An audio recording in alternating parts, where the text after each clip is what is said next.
سلام. ما وینئ له کښتۍ مو زنګ در وهلی. موږ کډوال د سمندر په منځ کې یو. ښه معلومات مو راکړئ. په کښتۍ کې څو کسان سپاره یې؟ موږ 90 کسان یو. 90 کسان. ډیر وخت دوی موږ ته زنګ وهي. کښتۍ یې لا هم روانه وي او کار کوي. کارلوس او جسینټا د مدیترانې په سمندرګي کې په رضاکارانه ډول د هغو کښتیو ټلیفونونو ته ځوابونه وایي چې کړکېچ سره مخامخ دي.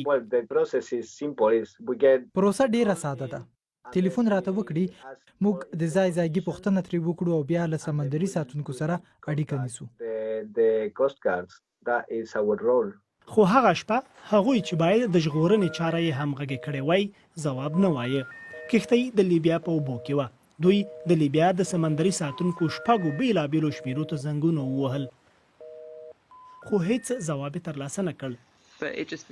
د شپې په تېرېدو سره ورو ورو هر څه روښانېدل. دا خلک مري. د دوی د ژغورنې هیڅ فرصت نشته ځکه هیڅوک زموږ ټلیفون نه ځوابوي.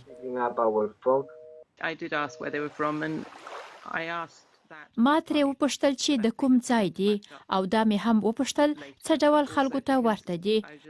خو ډېره ورته اندېښمنه وم او نه مې غوښتل چې بې نومه سي.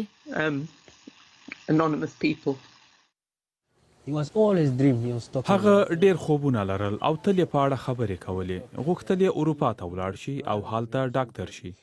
بریتانیا یې خوښېده. بریتانیا سره یې ډیره مینه لرله. ویل یې غواړي د سمندر په لار یوه هڅه وکړي. خو ما ورته ویل سمندر خطرناک دی. خو د تلو پریکړه یې وکړه. بیخي ډیر مو یادېږي. په کښتۍ کې اوبه ډیرې دي. هو بیخي ډیرې دي. اوس په ډکېدو ده.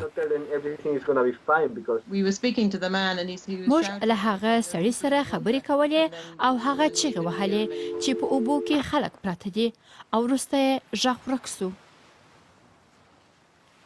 موږ هڅه وکړه د پلټنې او ژغورنې ایټالوي مرکز سره اړیکه ټینګه کړو چې که ومومو پر دې کښتۍ څه وشول.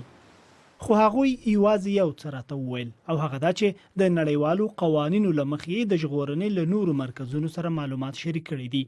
د ټلیفون خبرداري سیستم وایي د لیبیا سمندري ساتونکو ورته ویلي چې له لومړي ټلیفون 7 ساعته وروسته یې یوه کښتۍ وراستولې وه. موږ له لیبیا د نورو معلوماتو د غوښتنې هڅه وکړه خو سمندري ساتونکو یې زموږ هیڅ اړیکې ته ځواب رانه کړ.